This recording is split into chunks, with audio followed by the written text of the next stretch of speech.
like a Tristana pick that eUnited has been doing so, or has gotten a lot of it so that you are stronger than your opponent when you try to brute force around objectives like the Baron fight, which is what eUnited was doing with Licorice's lead on Shen in game number 2. And to be fair, it was more times than not eUnited who was picking the split push comps. So they had Licorice on Camille game 1, game 2 they have the Shen pick, and they usually don't win due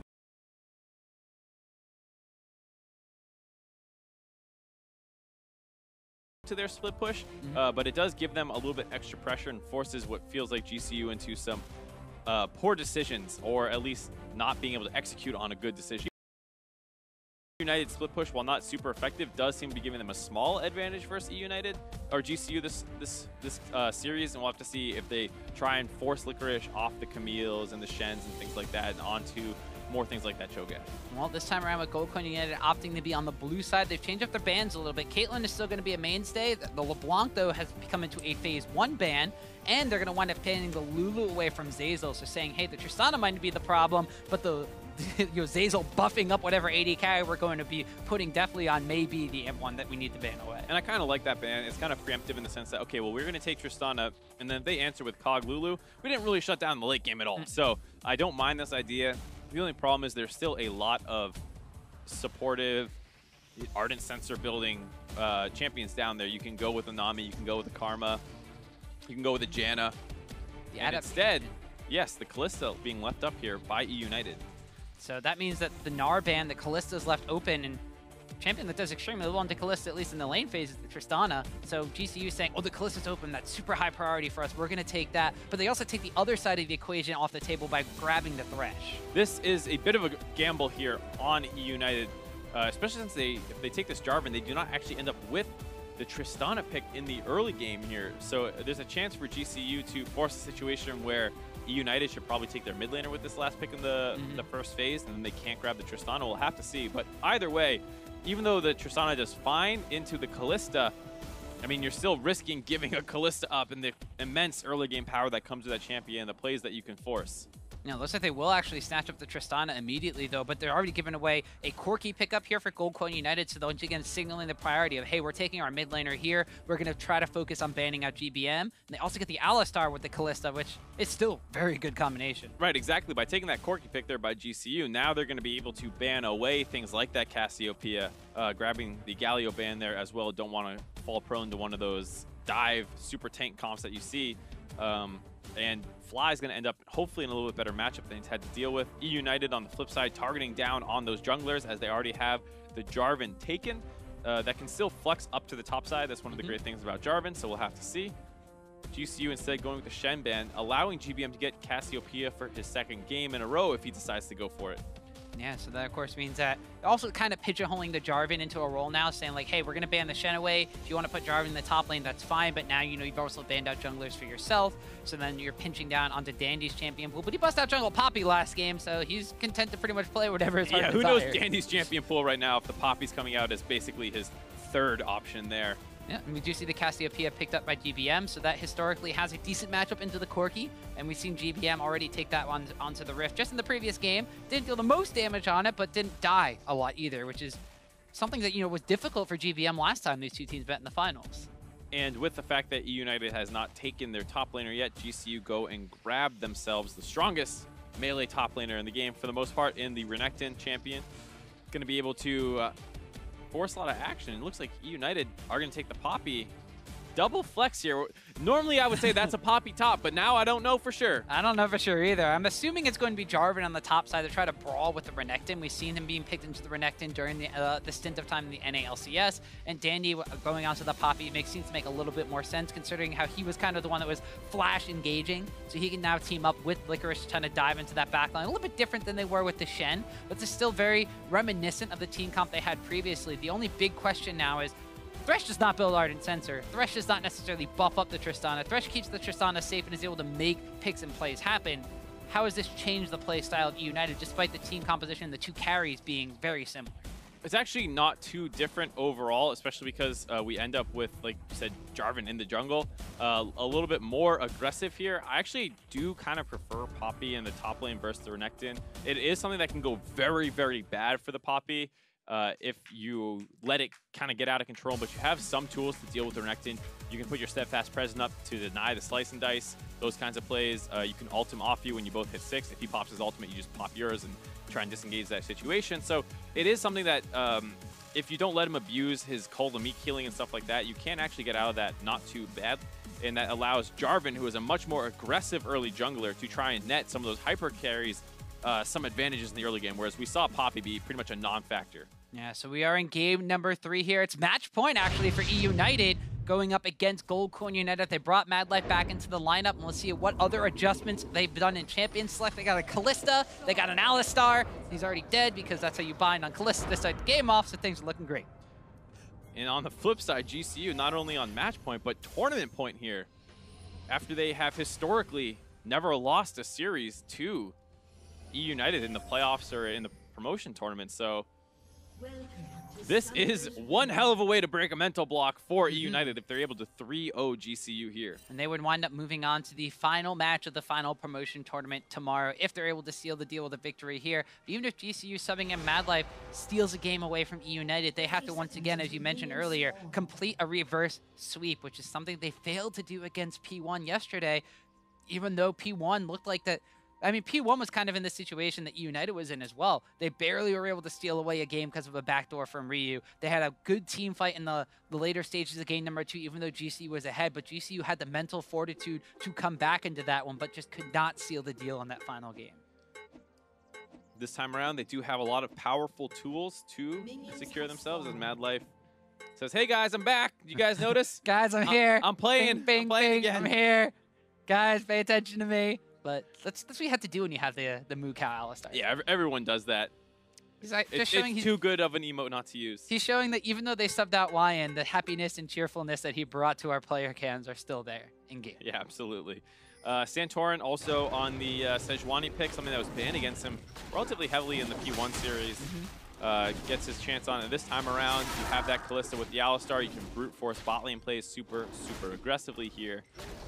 eUnited also has the ability to do that, and a little less level 6 reliant. One of the scariest things is a Jarvan coming in on the Lantern on a flash EQ gank from a Thresh. So eUnited, no slouches in playmaking either this game.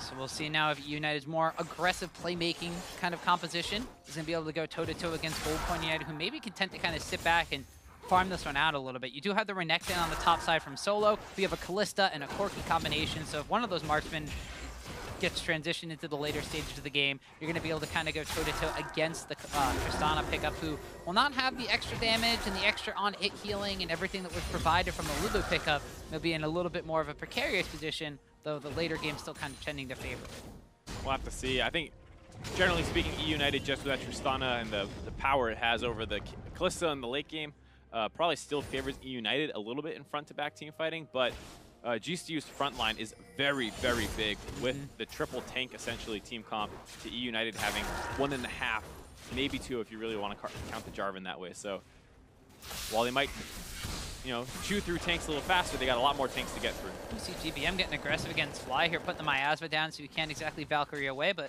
Fly does not want to turn tail and run. Instead, throws out the phosphorus bomb and puts down the Gatling gun and starts trading back and forth with GBM. So we see both of these mid laners once again getting aggressive with each other and up in their faces. Whereas on the top side of the map, actually Licorice was a bit of a push going on against Solo, but a big wraparound coming in from Santorin. Has to flash away, sit back present with pops already, but he winds up getting stunned twice, once from Renekton, once from Sejuani, and first blood to Solo. Really nice combination there by GCU. Dandy is in the area. Looks like he wants to try and punish a potential invade. Still very risky to do, and a great play. Down the bot side, some action coming in. GCU getting aggressive down here as well. Yeah, United was pushing in, but the other ones are going to be pushed back here. Deftly has to hop away, but on the top side, Sandy's going to get stunned up as he tries to flag and drag, but Licorice over the wall gets a stun against it and gets the revenge kill on Santorin. Solo, though, finds himself the recipient of double buffs as Dandy goes down. Licorice, unfortunately, does not get his red buff back. He's going to be down a buff there to Solo, but a very different game than what we've been seeing so far. So much more aggressive by both teams. GCU looks like they don't want to go quietly into the night. Solo on this Renekton pick, already at 2 kills. Hasn't even gone back and shopped yet. He's going to have a nice item waiting for him in the shop. And then, like you said, down the bot side, look at this, more head buff. Oh, Deftly gets knocked out of the rocket jump as well, so he has to burn the flash. Loses the flash there, not actually able to trade back that favorably. Alistar with that sustain that comes in through his passive. Going to be able to regen up, as well as Rikara having a Doran shield here. Relatively safe bot lane itemization choices, but still winning these trades very heavily. Yeah, so the early game going in favor of Gold Coin United, at least for now, but this is Dandy trying to punish Santorin for getting a little bit too aggressive after they picked up a kill. Yeah, you see the EQ knock up by Dandy, stunned out during. Licorice gets the follow-up over the wall with the stun after teleporting in, but Solo's there to finish off. Dandy ends up a 1-for-1 trade, but the problem is both of those kills did in fact go onto the Renekton, who has not shopped yet, as well as the double buffs. Soon he'll be able to go up there. He has the teleport advantage for now as well. He can either go back to lane with that or potentially try and hold it to abuse for some of that action that's going on down the bot side, maybe get a level 6 dive. We'll have to see what he chooses to go for. 1,800 gold in Solo's pocket. As long as he has those double buffs ticking, he doesn't necessarily need to go back and shop, because Licorice cannot go toe-to-toe with the red buff on the Renekton. Level 6s will be coming in just a short time as well up here, so the Dominus being popped will mean that Solo gets a little bit of extra damage and more sustainability against this Poppy. So Licorice, a little bit worse for the wear on the top side of the map. The bottom side, though, despite burning a lot of their summoner spells, eUnited feel content just to stay aggressive here, as Madlife just going to limbo underneath that hook there. Zeyzal actually goes one way, Deftly goes the other, and even though Madlife got the headbutt off, Deftly is able to jump over the wall. Look at this. As the great Afro Moose says, just pressure in the lane. Guess that's all Alistar's doing here. Yeah, well, I mean, look at it. He ran up once. Zeyzal flays preemptively, doesn't actually do anything. He runs up again. Zeyzal hooks preemptively, just jukes that out. And then Zeyzal has no abilities to try and really help out with the Tristana. The Lantern's actually not very effective versus an Alistar who can actually headbutt or pull you out of it. So Zeyzal gets split up over the wall, has to run around. CS advantage starting to get built for Rikara. Madlife getting subbed back in this game, already having a monster performance. You're making support sound so easy. I mean, it sounds easy when you say it like that, and then you get in there and you walk forward and you actually get hit by the play, and then you get hooked back in and you're an Alistar getting auto-attacked by 2 ranged champions.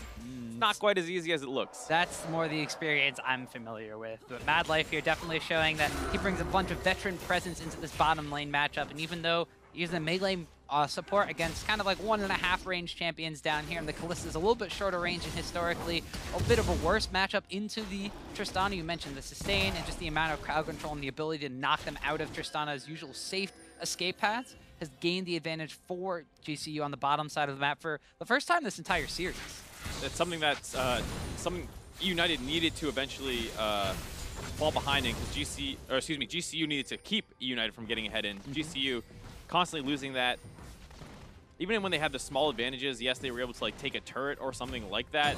It was never actually holding the Tristana down that much. You would hit her power spikes relatively on time and then take over the game. And this time around, actually getting some good trades, getting some summoners out. Definitely Flash is still unavailable for another couple minutes here. Would like to see GCU make a big concerted effort, maybe on the first package timing, something like that. That will be available in just a couple of seconds, and it looks like that fly that's going to be donated over a blue buff before he decides to even think about picking up that one. So Santorin will donate the buff over to his mid laner, whereas on the flip side, Danny has not made his way back down onto that side of the map. Instead, going for some counter jungling, so the blue buff still up for him. Definitely going to get headbutt pulverized up. Zeyzal actually in the front line is going to eat the stun. The box goes down. They're trying to get some damage out on the Madlife, but still have the Fate's Call to keep him relatively safe. The explosive charge does wind up going off, and Madlife stays healthy. Still, that's a good trade out of eUnited overall. If you can trade the box for the Fate's Call, generally that's going to favor you because it stops the initiation potential that comes in from the Kalista, and you can farm safer for a little bit longer here. You know, we're saying we want to see GCU force another play down the bot side here, but that's one of the things that they've struggled with so far as their time as a team, where they don't really always punish as aggressively as they need to be able to.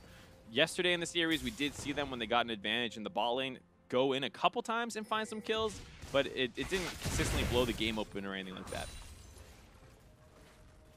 So now Gold Coin United have the advantage on this top side of the map. I want to see what Solo can do on this one. He's been able to save his teleport. Licorice actually has his back and available right now. And if Gold Coin United are able to get the advantages that they need on the bottom side of the map and are able to start contesting objectives like that Infernal Drake that they have, Solo's going to be a huge factor on this Renekton. Even in the series against T1 yesterday, that one of the, I think it was the 4th game on his Renekton when he was able to kind of go toe-to-toe against the later game carry that Arrow was playing. I think it was the Tristana game they actually wound up winning. He was a force to be reckoned with, and they were sieging towers down around the 20 to 25 minute mark because of how much further ahead he was than his counterpart in the top lane. Absolutely, and going to be able to get an early Black Cleaver in his favor. It's going to stop Licorice from being as healthy. And Licorice still doing a decent job holding in here, just 13 CS down in a matchup that can be kind of tough to play. That got influenced early on. You know, this is as good of a situation as you could hope for after giving up that first blood. It's also interesting to kind of see the different angles that they're trying to attack each other from. Like Poppy wants to get a stun, and Renekton wants to be able to get a slice and dice through the different minions and have like an escape path or an entry path, as we see more straightforward fighting up here. GBM and Fly running at and away from each other. Yeah, I land my Q on you, I run and press E. I have my package and therefore run faster than you. Still some cute positioning tricks as we see Danny try and get onto Santorin there. Yep, the flag and drag combo does not wind up landing, and Madlife actually getting his roam on here on the Alistar, moves up and actually goes into GBM. The cleanse is immediately used. Paralyzing Gaze, turn this one around, splash out from Santorin, a flash away from GBM. Fly tries to flash over the wall. GBM puts his dancing shoes on. Madlife flashes forward, trying to get the last auto attacks down, but he's going to wind up falling. GBM stays alive. Zeyzal and Dandy, though, are getting extremely low, and one more rocket from Corki will seal the deal. The hook goes a little bit wide, so there's no re-engage from eUnited. Such a dangerous fight there down the bot lane. Madlife just barely gets kited out by GBM, giving a kill over the Cassiopeia, but on the flip side, Fly was able to hop the wall and eventually find a kill back onto Dandy, a 1-for-1 overall, and a lot of whiff skill shots during that. Apparently during all that skirmishing against the junglers, we're seeing Solo decide to open up onto Licorice a little bit there. Chunked him out very low. Got a lot of work done on this turret. Actually going to grab the first turret of the game solo. Now up to a 2,500 gold lead here. Solo gold for Solo and his solo top roll on this Renekton. Huge gold advantages for him, but on the bottom side of the map, it was eUnited that are able to turn around a roam coming in from the side of Gold Coin and actually get some much needed gold onto GBM, who is going to have to be a bigger factor in the later stages of this game now that there's no Lulu to help with the Tristana. Yeah, and I gotta say for Zeyzal, this guy has missed a handful of skill shots here in the course of the game. They gave up the Kalista pick, they take the Thresh to separate that kind of powerful combination, but in this skirmish, he missed 2 pretty crucial hooks here. Danny does also miss the EQ combo, so not quite working out well for them. GBM's in a dangerous position there. At the same time, apparently Deftly opened up onto Rikara, able to get his flash.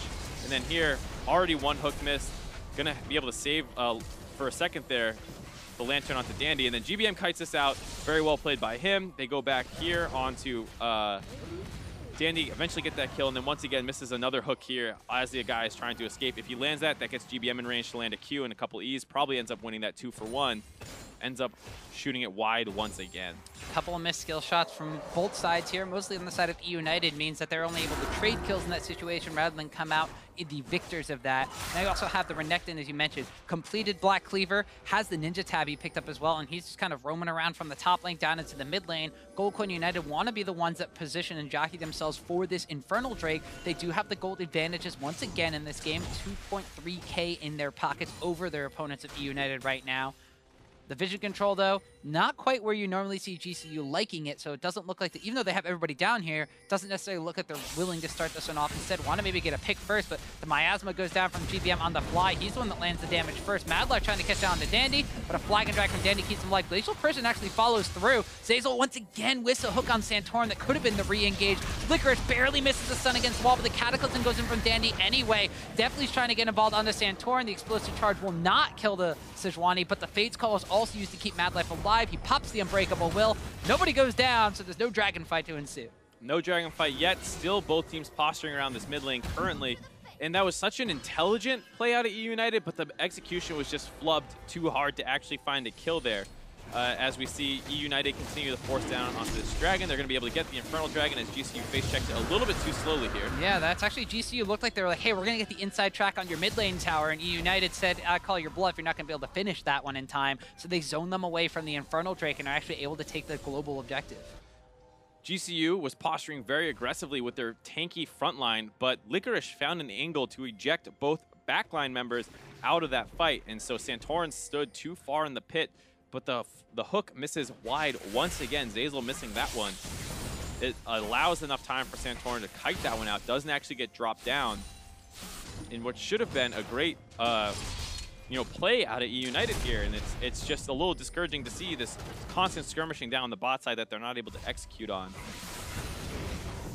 See GBM picking up his blue buff, and even though eUnited haven't necessarily gotten a ton of their, they've gotten some fights that have gone well for them. They haven't been able to necessarily execute them extremely well. Goldcorn United are still hovering at a decent advantage for themselves, as now Licorice is swapped down into the bottom side. We see Deftly now going back, picking up pieces for his Infinity Edge and pieces for his Seal. Not quite as far ahead as he was over his opponent Rikara in the previous 2 matches. But he's going back up to the top side of the map where there is a decent amount of minion wave. Looks like they're going to try to force down that tower, but the swap back from GCU is going to be the match. Yeah, not going to be able to brute force that one down quite yet. Zeyzal caught a little bit out of position here, getting jumped on by Santorin and Madlife. Stuns on stuns as Fly's able to pick up a kill. Now Deftly actually roaming down to try to help his support out. Will get chunked out and has to try to rocket jump back over the wall. So it looked like they're trying to make a power play to push down the top lane tower. Zeyzal was a little bit too far forward trying to get vision control. Moving on his own there, not respecting the fact that GCU was already matching their swap. Sometimes when you're the first one to move, you do have a window of opportunity to make plays on your own because the enemy team is not yet in position, but GCU were, in fact, ready for that one. They get the kill onto him. Looking at GBM's item choice, once again going for the Abyssal Mask first. He is still against 2 magic damage threats coming out of the mid lane in the jungle, so selfishly a very nice purchase, but once again, almost no physical damage or magic damage on his team comp here to benefit from that increased damage, as well as the fact that the rest of GCU's comp, once you stop looking at just the Corki and the Sejuani, is very, very physical damage heavy. So not quite nearly as effective of a purchase early on this time around. Not quite sure how much I like it. No. At the same time, we see GCU going for this Rift Herald. Dandy's in the area, as are multiple members of eUnited, but they decide not to contest this one. Did not want to really kind of pull the trigger on a team fight around that, so Goldcorn United get themselves the Rift Herald. I believe it's the 3rd game in the road they were going to be utilizing the Rift Herald. We'll see if they actually come out on top utilizing it this time. Yeah, 2 pretty ineffective cases in the first 2 games. Dropped 1 mid, it got 1 charge off. Didn't finish the turret off.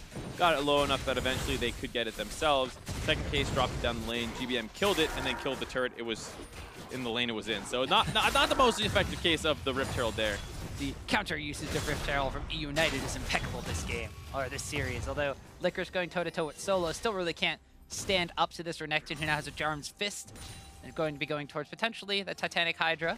We'll have to see if Renekton winds up going for the straight itemization into tank build, or if he's going to be a bit more of an off-tank dealing some damage. But at first, Santorin is going to want to utilizing the Rift Herald pretty soon after taking into this mid lane area. About a half HP tower, so the Herald charge will deal a decent chunk of damage, but not entirely take it down. And once again, GCU do not get a tower for the Rift Herald user. Cute play by Danny there, smites it before it charges to try and reduce the damage that's going to go onto his turret. End of the day, it's not too much of a damage reduction, but still worth trying to keep that turret as healthy as possible. This is going to be one of those games, especially with another Infernal Drake spawning, where you're going to see a lot of team fighting. And there's a lot of interaction between the 2 kits available here in terms of Poppy having the Steadfast Presence to stop and engage that comes in from the Headbutt Pulve combo that Madlife is going to look for. Same with Sejuani's Charge, the Slice and Dice. Flay as well being a very good tool for kind of negating those if you time them properly. And so eUnited, while not having as strong of a front line, does have some tools to deal with GCU's engages and hopefully protect the Tristana and the Cassiopeia from really getting into a dangerous position. But GCU with the gold lead currently in a better spot than eUnited is to really make use of that Infernal Dragon. Not much AP on the Cassiopeia quite yet, so the Infernal Dragon not as effective as it would be in the late game because it scales off bonus AP. Right, and you also wind up having the Kalista now at an item power spike, picking up the Blade of the Rune King, whereas Tristana is still kind of between 2 items and between 2 enemies. As Madlife was trying to wrap around potential tower dive, immediate Buster Shot out of Deftly as well will just keep himself safe, as Santorin was not that far away, but this means that Goldcorn United are going to be going for their 2nd tower of the game on the bottom side. Yeah, able to continue to grow their lead here. Going to be up around 4,000 after this. Looks like eUnited doesn't want to let this one get away scot-free. Potentially rotating down to punish it. It does scare GCU away from the turret, so the eUnited will protect that for now, as well as get a little bit more vision control for this Infernal Dragon that's going to be spawning in 40 seconds. So they definitely don't want to seed pressure on the bottom lane with the second Infernal Drake spawning. If you get 2 stacks of that, GBM's not having a ton of ability power on his Cassiopeia will be a little bit more mitigated, and when he actually starts building towards, he went Morel Namakon as his second item in the previous game. We'll see if he winds up doing the same exact thing here, but once he winds up getting that, the cooldown reduction, the ability power, and the double Infernal Drake will start hitting extremely hard on these squishier targets of GCU, if he could reach them. The Renekton, kind of a pseudo-squishy at this point in time, doesn't have a ton of tank stats. It has gone for the Tiamat next, so it looks like he might be going for Titanic Kaiser, going for a bit more damage and split push threat here. At this point in the game, he will still, because his damage is relatively high, be terrifying if he does find a way onto a backline member of eUnited here. So while he'll die quickly, he will probably also hopefully take someone with him in this fight for GCU. They're going to start this Infernal Dragon off.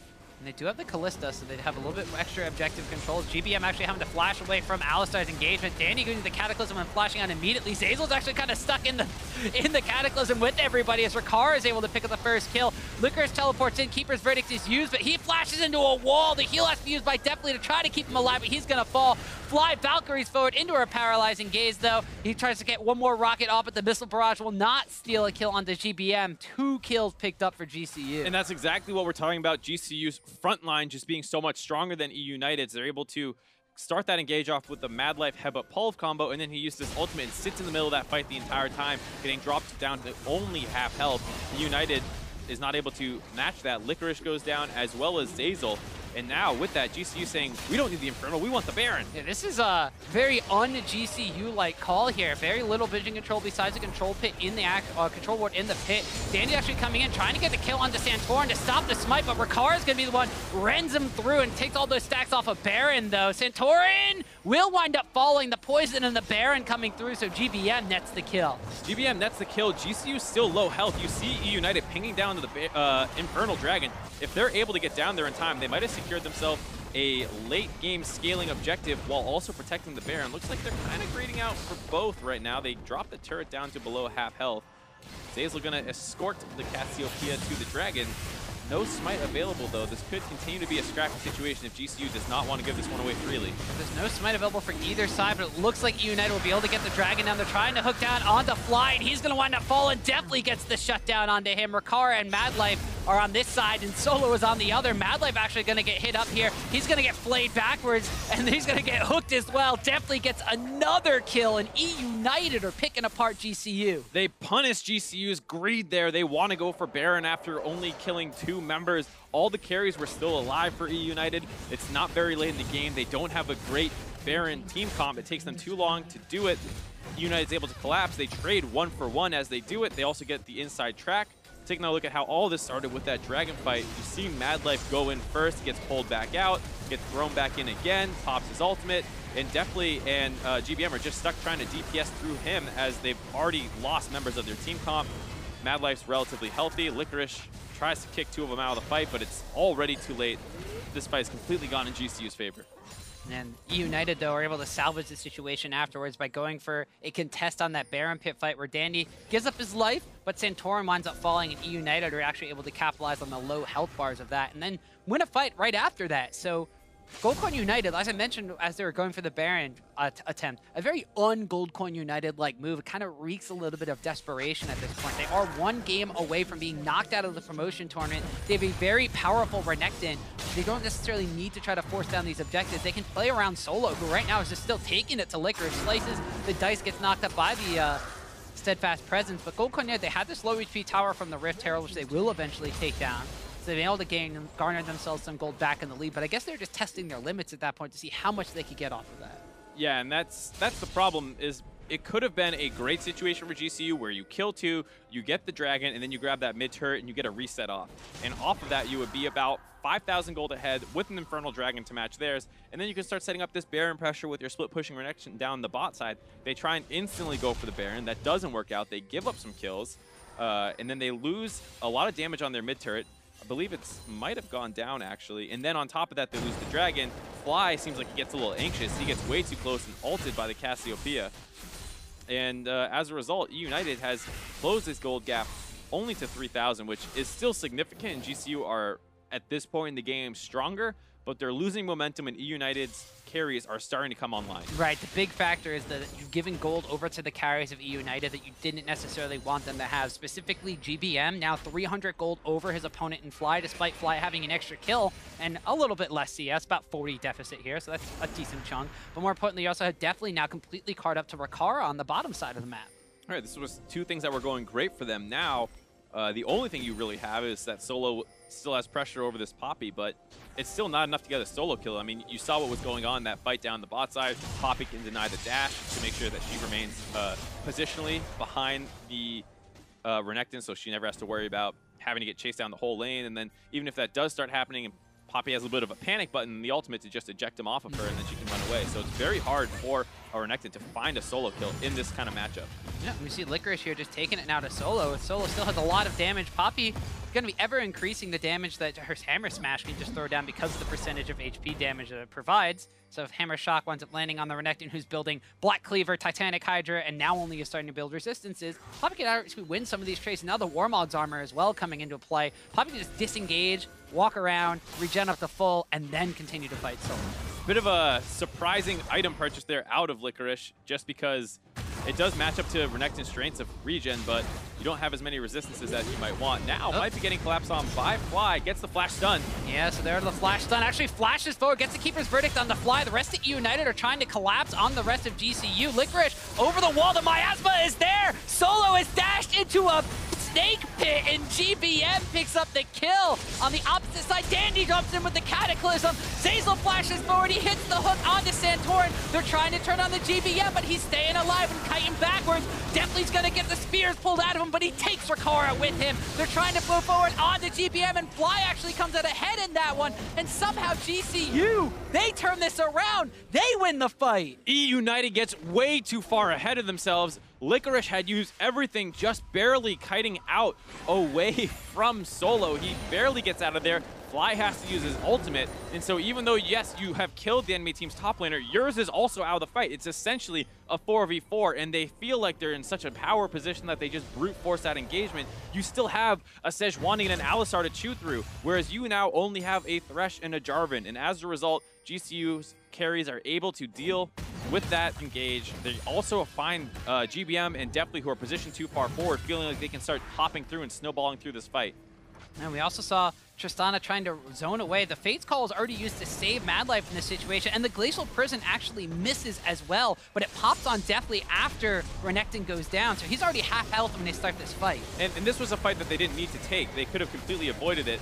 Now you see Deftly flashing in there, gets stunned up right as he does it. He goes down. GBM is not able to kite away, doesn't have the tools available. eUnited ends up losing 3 for 2 at the end of all of that. Still not the end of the world, but it could have been a 1-for-0 where you heavily punish, outplay their aggression down on the bot side of the map. GCU once again starting up on this Baron.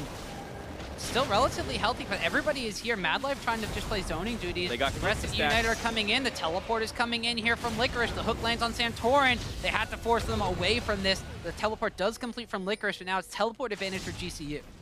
Nice play out of GCU overall. They don't want to risk a fight there. The Baron was healthy enough that even if Kalista continued auto-attacking, maybe you secure it, but eUnited would have pulled the trigger on that engage. You would have been in a bad spot.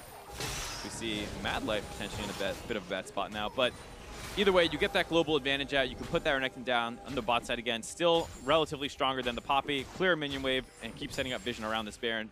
And with the Kalista, you have to be terrified if you're eUnited, because if you don't react quickly, they can rend it out and get it for free. If you do react quickly, you might teleport it on. Well, one of the things we forgot to mention too is they could also send Fly to start stacking up kills and CS on this Corki. Trinity Force and Rapid Fire Cannon picked up. Sorcerer's Shoes and Pieces for his Infinity Edge. He has teleport available as well. And well, he doesn't have the package up right now, but the package will also help him really close that gap when it comes to kind of the 1-3-1 setup that GCU can opt into. It's a bit of a strange situation, because if you put your Corki down the bot side, yes, you will probably be able to pressure that Poppy, but you lose a lot of pressure around your mid lane, because then the only damage dealer with any ranged abilities is a very short-range Kalista.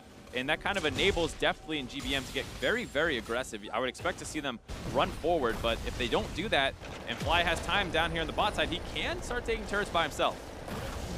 And there he goes. Fly taking down a tower at the same exact time, though. Minions and GBM team up to take a tower on the top side of the map, though it's an inner tower that eUnited lose and an outer tower that GCU lose, and GCU bumping up their tower lead now 4-2. eUnited just looking to trade gold a little bit there. Want to inflate their carries items as best they can. But they do have to be careful because every time they lose a turret down the bot side, that does enable GCU to threaten to take a base. Maybe Fly learned something from Ryu yesterday, tries to go for a backdoor, who knows? The backdoor Corki is a real threat, especially when you have teleport on the Corki. Yeah, even easier. So a little bit easier as eUnited are moving in to try to clear out some vision control. We see GCU. But Madlife and Santorin have definitely been playing around that a lot more in this game compared to the first two when Wyan was in. But also playing, it seems weird to say, yes, they're putting more wards down and contesting vision more, but they're pulling the trigger on things like those Baron fights without having set up all the vision they normally require. And they do have a lot more tools this time around. A Sejuani, Alistar, Kalista has more engaged than I think anything we've seen out of them this series so far. A lot of times it was a lot of skill shot CCs, which are great if they land, but if they don't, you don't get that fight start. Here, you can't stop an Alistar from getting thrown at your face through a Fate's Call. You know, that's going to get thrown at you either way. Maybe they miss, but either way, that fight has started. And we already seen that Zeyzal's hooks on Thresh have kind of left eUnited out to dry in some of these situations where if one of those landed in the middle of a fight or just around the corner from a skirmish, they could have turned that fight in their favor and maybe been able to secure themselves a gold lead. Goldcoin United are currently the ones who have that in their favor, about 4,000 gold in their advantage. This is the first time we've seen in this entire Best of 5 series the fact that Goldcoin United past the 25-minute mark is still in the driver's seat gold-wise. In the driver's seat, as well as has the advantage of the global and split push going for them. eUnited feeling the pressure this time around, going for some hooks, but Zeyzal's way out of position. Yeah, he is really far caught out. He wound up hooking down onto Rikara, but it looks like the teleport is going to be channeled in here from Solo. The Renekton's coming in. The Fate's Call has been utilized to try to save Madlife. Throws him back in. Only gets the pulverize down on the Licorice. He tries to headbutt out, but he gets stopped by the steadfast presence. Everybody on eUnited is still alive as GBM picks up the first kill. Dandy's going to flag and drag himself out of there. The carries are wailing away on Solo while Poppy's in the front line staying alive for I don't even know how long. She flashes out and stays alive longer. Deftly gets the reset, hops back in. One more shot on Madlife will not seal the deal for a kill, but eUnited come out ahead. There is that hyper late game tank that we were talking about, and Poppy was able to take so many Kalista auto attacks, a million spears in him, still doesn't go down, eventually gets the knockback to deliver Solo to the rest of eUnited. They're not done yet. They're going to try and force down this Baron. There's no smite available for GCU, and all 5 members are alive for eUnited. There's just 2 carries here, and Alistar moseying his way back from base. That's an eUnited Baron in Game 3 when they're already ahead 2-0. Huge advantage here for eUnited. They're going to slowly be able to get this gold lead back. GCU wants anything they can find in return, trying to find this Cloud Dragon here, but not much of a consolation prize. A couple really key interactions that I was talking about happened in this fight. So first off, Zeyzal gets opened up on. Not great, obviously, but that's fine. Licorice ejects a damage dealer out, and they go on to Madlife. Madlife goes back in, and Poppy puts up the steadfast presence. So Madlife tries to use his headbutt here, but doesn't go anywhere. Just gets knocked up, and they're able to focus him down. Then the miasma goes on to Sejuani as well, so she can't take a Q out or anything. Now both members of the front line are low. Solo goes in next. He starts getting focused down. Licorice did such a good job tanking on the other side of the fight that he's able to kind of take his E back, both as an escape and knocking onto the Renekton. So they get another kill there. Definitely wants more. He's hungry for blood, but they've had enough of it. Well, the Baron buff upside of eUnited are able to finally take down the outer tower on the bottom side of the map, the last remaining outer tower for GCU. We did wind up seeing that fight that Licorice still ate a lot of those Corki rockets. Just that he's such a tanky member of the team that he just does not wind up going down. His health bar is relatively large at this point in time with that Warmogs. 3,559 HP as he's going on the top side against Renekton in a 4-1 split push situation for eUnited. Hook lands by Zeyzal! He may have missed the early ones, but he's coming up clutch in the late game. Kalista goes down, the tower goes down, and eUnited are knocking on the door. Yeah, and GCU don't have a great way to really clear waves. They only have Corki as their wave clear. They have a ton of engage, and you would love to see them pull the trigger if possible, but without the Kalista, there's no chance they can do that. eUnited senses blood in the water, going to grab their first inhibitor of this game. And Corki's trying to wrap around with a package. Fly here is going to be found out by Licorice. The inhibitor winds up falling, and eUnited, now they've caught a Corki out of position. He has to try to use the package just to get out of there. Huge play by Fly. By Zeyzal, excuse me, catching out onto Rikara. Fly loses his package, a pretty important power spike down while he was looking for that flank. eUnited are officially, yeah, they're officially back in control of this game now. They have the double Infernal Dragon. They've outscaled. They're going to be able to take this turret down as well with that Baron buff on them. This game might be coming to a close pretty soon here, as well as the series. Yeah, so they take another tower down, 6 now in favor of eUnited compared to the 4 that Goldcorn United have. Shot themselves out to a 2,500 gold lead, and they could be looking to sweep their nemesis of the Challenger Series. Every single Challenger Series final in 2017 has been Goldcorn United versus eUnited. Everyone has gone in favor of GCU 3-1. eUnited were in this exact matchup in the promotion tournament last split, and they exited the tournament and have lost to Envy. This time around, Goldcorn United find themselves in this elimination matchup, backs hard pressed against the wall, facing down an opponent that they've never lost a series to. Yeah, absolutely. And Deftly, again, having a monster performance. They get the Tristana this game for the 3rd time by leaving up that Kalista, a bit of a risky trade. It wasn't working out that hard in the early game, but once again, 3rd game in a row, Deftly eventually finds his way to get online, has a couple big team fights, and might be delivering eUnited their first victory after, in a lot of those previous matchups, kind of getting, not taken advantage of, but almost exposed, whereas he has all these great KDA numbers, and they destroy a lot of the lower tier challenger competition, but when he had to play against the LCS teams and when they had to play against GCU, he was unable to have the same influence that he had. But this time around, huge games for him. Definitely coming up big. And we had questions for GBM too. His Cassiopeia in the previous game was like 1-1 and 9. Didn't necessarily die a lot, but didn't provide the same kind of DPS to complement Deftly's Tristana. And we thought it was a lot about Zeyzal's Lulu, buffing up the Tristana, keeping Deftly alive. Deftly would get caught out, and eUnited would have to cede objectives. This time around, though, GBM, 4-1 and 5 for himself, has definitely put on a show on this Cassiopeia into the Corki matchup. Great games for GBM, someone who's sometimes criticized, rightly so, I'd say, for being too aggressive and looking for too many plays or not respecting the enemy team's plays. But this time, this series, he's found a lot of really good looks that have helped his team out. And I think Licorice is the other guy you have to point your finger at as someone who's really stepped up here. In that bot lane escape, played it so perfectly, flashing out of the Renekton range to land the ultimate onto the Corki to make sure he knocks out the damage dealer so he can escape, taking his E over the wall to the Gromp, all these great plays. The Poppy pick itself being one that we only really see out of eUnited. It's actually a great champion in this meta the more you think about it because of the way the Steadfast Present works with things like Gargoyle Stoneplate. You get bonus resistances when you drop below 40% health. You pop your Gargoyle Stoneplate. With that, you have so much resistances if you're in the middle of a team fight. It's nearly impossible to kill you. Zeyzal's been going fishing over the wall, found himself an Alistar, and they're actually able to use that. Just chunking out Madlife is enough to wind up working down that mid lane tower. They've been bouncing around between the two and keeping all these waves pushed up. Another hook winds up landing. Looks like they're trying to go against eUnited. A huge knockup out of the Alistar. Danny has to flash away, but Deftly and GBM untouched. Glacial Prism was used, but the Keeper's Verdict keeps everybody away from the rest of eUnited. They're able to knock down their second inhibitor of the game. Looks like they're going to turn tail and run because Fly's Corki still packs a punch with those missiles. GCU, you can see that their team is still relatively strong. eUnited has to play these fights well.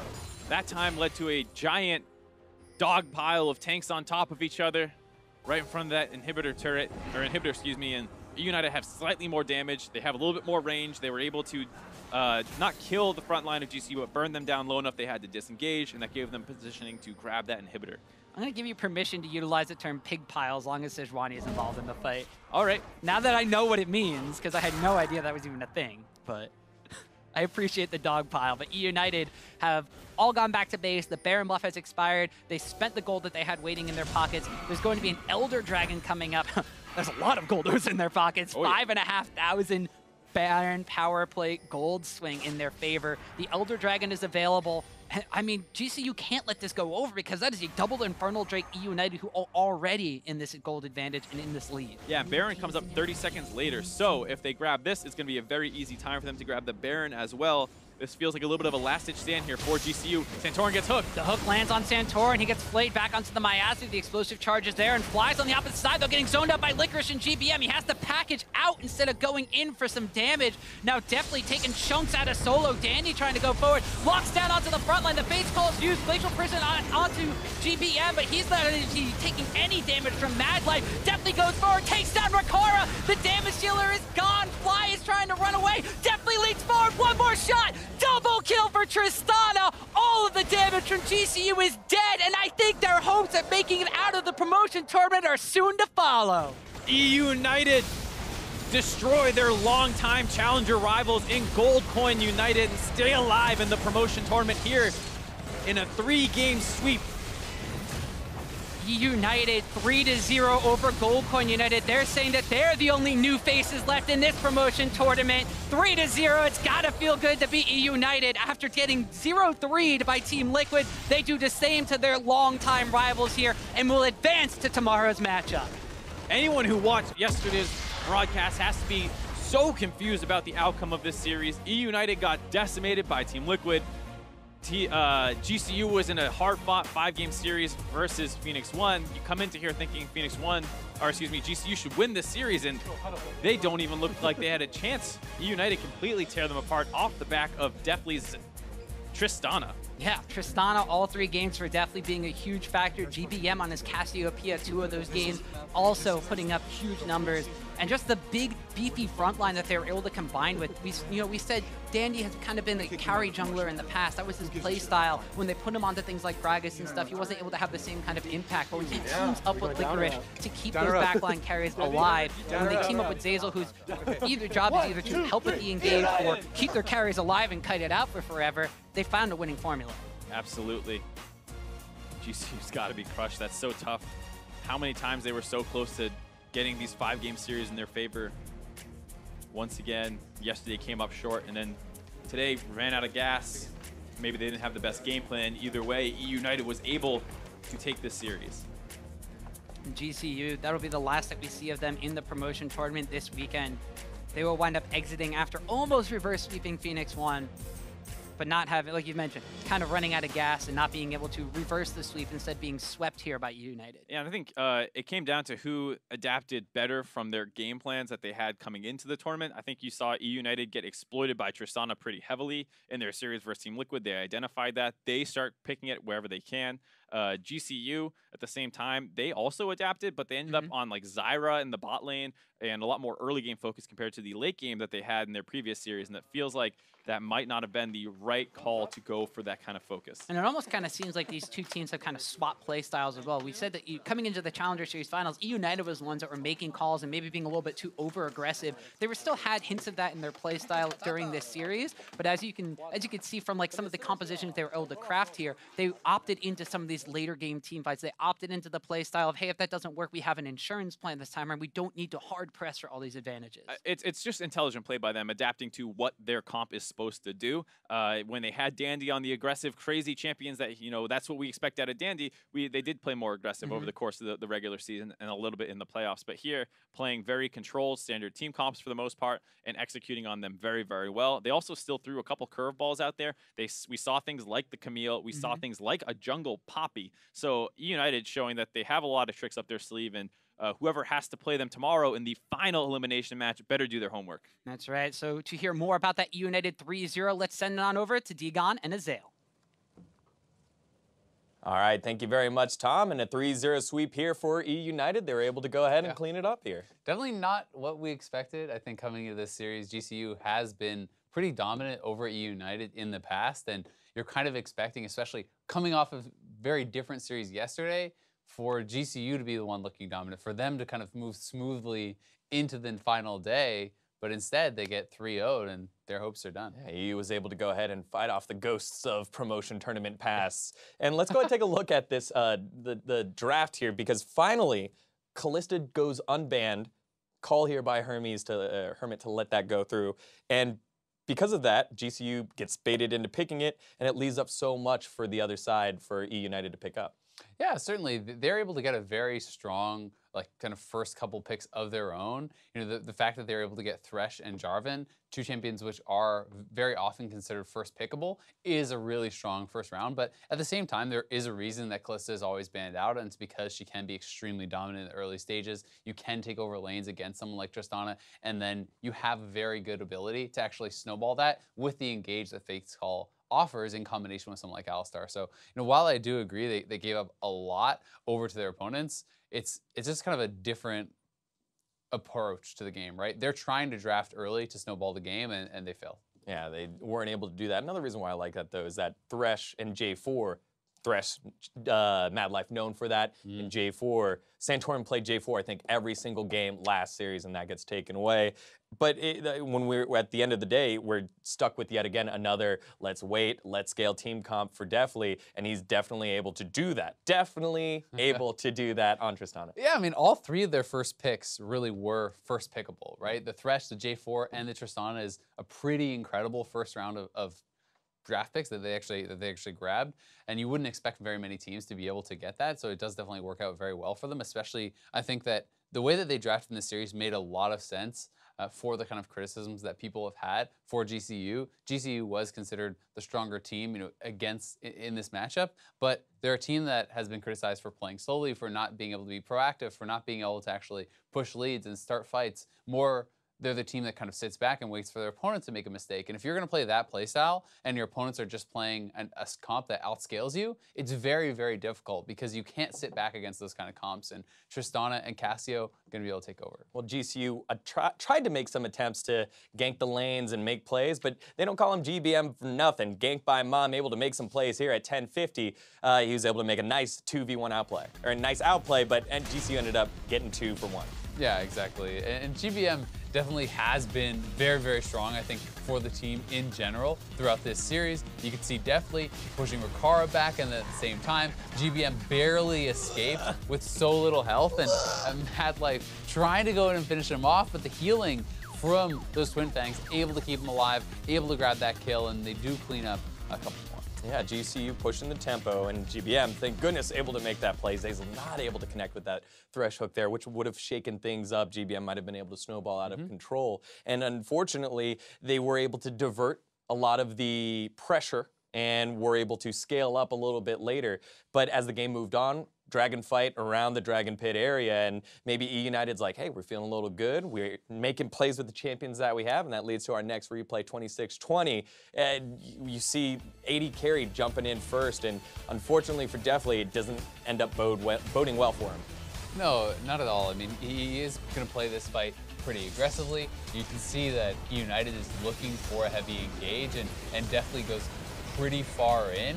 They are going to be able to jump on him, and I do believe he did get taken down. It's one of those situations where it's a trade of kills, which can seem okay, but because they had already taken so much damage on the first parts of the fight that they can't actually stand up and take a 4v4 afterwards. GBM was already extremely low. Fly was very strong at this point. He's able to kind of take over in the later stages of that fight and be a really big force. One thing I did also kind of want to point out and commend, though, I think the itemization from GBM was pretty intelligent. He actually built Abyssal Mask multiple times in this series, and they were running into a composition that had so much AP, and I think that building that Abyssal Mask makes it so that he's almost ungankable in the early stages because he's going up against Corki, which is magic damage, and then it's also a magic damage dealing jungler. So the people that essentially you're going to have to be dealing with are all really being stopped by this, and it's allowing him the time to A, have sustain, B, have survivability, and kind of scale up to the point where he can be extremely threatening in the team fights. And speaking of that point, we have the replay here. 31 minutes into the game, eUnited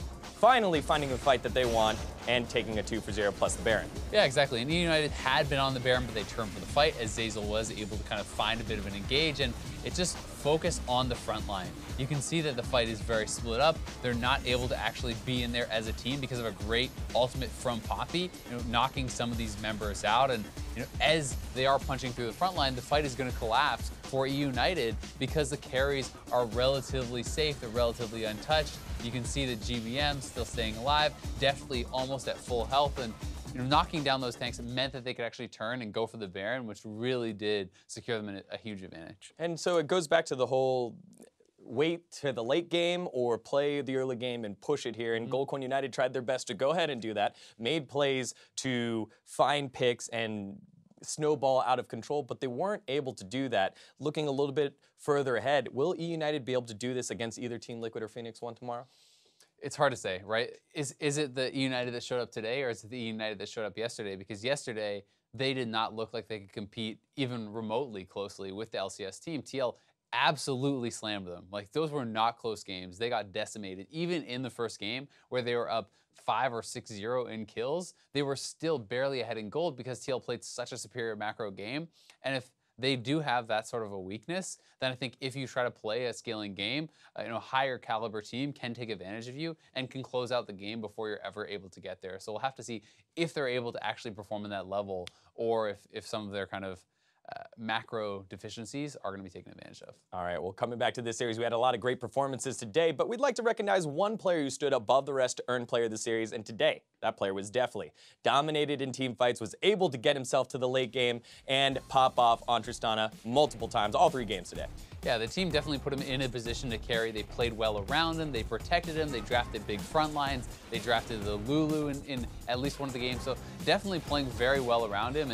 And he's kind of rewarding the team for that. Right. I mean, you give him the protection, you give him that late game scaling. He's shown the ability to take over the games, and Tristana has really shown why it is kind of the #1 pick so far in this promotion tournament. Has been so highly prioritized, can be effective in lane, excels at killing turrets, crazy threat in the late game team fights as well. So you gotta wonder if teams are going to keep getting it, or if some of the priorities are going to be shifted around. Because yes, Caitlyn is annoying to deal with in lane, but some of the nerfs that she has taken have made her weaker in the late game. So maybe it's a trade-off you're willing to make. Yeah, plus we got to see Trist beat Kalista in this game as well. But with that match in the books, we're going to join NALCS 1, where Phoenix 1 and Team Liquid continue their match. P1 currently at match point.